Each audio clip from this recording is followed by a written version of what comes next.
In this lesson, I want to explore what diagnostic tools are available to diagnose pulmonary embolism, or PE for short. In general, there are three pieces of the puzzle you can use: a pre-test clinical assessment involving your patient's history and physical exam, D-dimer testing, and imaging studies.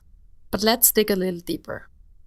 There are a variety of non-specific symptoms for PE.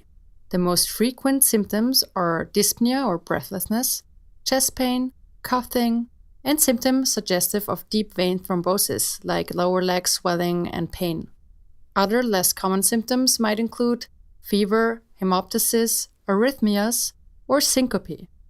After making a physical exam and taking the patient's medical history, we can integrate all this information using a pre-test clinical assessment. You might wonder why use pre-test assessments. As the name suggests, pre-test assessments are performed before lab and imaging studies and can help us to establish how likely it is that our patient actually has a pulmonary embolism. This is known as the pre-test probability. Most diagnostic tests for thromboembolic events are not very specific, so pre-test assessments improve specificity and therefore also improve the positive predictive value of the lab and/or imaging tests chosen thereafter.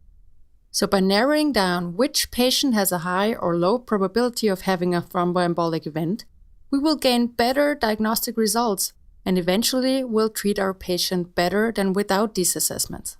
The two most commonly used scores are the Wells criteria for pulmonary embolism and the revised Geneva score. Both are based on a combination of vital signs, clinical history, and symptoms. Both have recently been simplified in order to increase their clinical practicability. These pretest clinical tests will classify our patient as having a high, moderate, or low probability of having a PE. This information helps us to choose the best diagnostic test to follow. We will talk about these algorithms in another lesson. A rather new pretest assessment is called the Pulmonary Embolism Rule-Out Criteria, or PERC rule for short. It can be used after performing the Wells score if your patient has a low probability of having a PE. If certain inclusion criteria are met, the PERC rule can help you to choose whether further testing is necessary for your patient or not. So now that we have all the clinical information, we can start performing our diagnostic tests. First, let's talk about D-dimer testing. D-dimers are fibrin degradation products, and their plasma levels can be quantified in the lab. D-dimer testing shows a very high negative predictive value. Consequently, it is very good at ruling out pulmonary embolism, or actually thromboembolism in general. It was shown that D-dimers testing is very useful in patients with a low or moderate pretest probability, as shown by the Wells score or the revised Geneva score.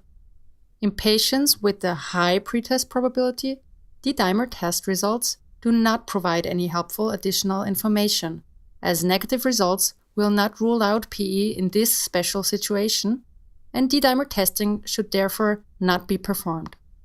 What about imaging studies? What is the best method to detect a PE? The number one imaging test in PE diagnostics is computed tomographic pulmonary angiography. Other imaging techniques that are suitable for diagnosing PE in certain situations include ventilation perfusion scintigraphy, compression venous ultrasound, and echocardiography. So now you can see the importance of combining the right puzzle pieces in order to get the right diagnosis. In pulmonary embolism, the use of pre-test clinical assessment tests is crucial in order to provide our patient with the best medical care. So I hope you liked this video. Absolutely make sure to check out the course this video was taken from and to register for a free trial account which will give you access to selected chapters of the course. If you want to learn how MedMastery can help you become a great clinician, make sure to watch the About MedMastery video. So thanks for watching, and I hope to see you again soon.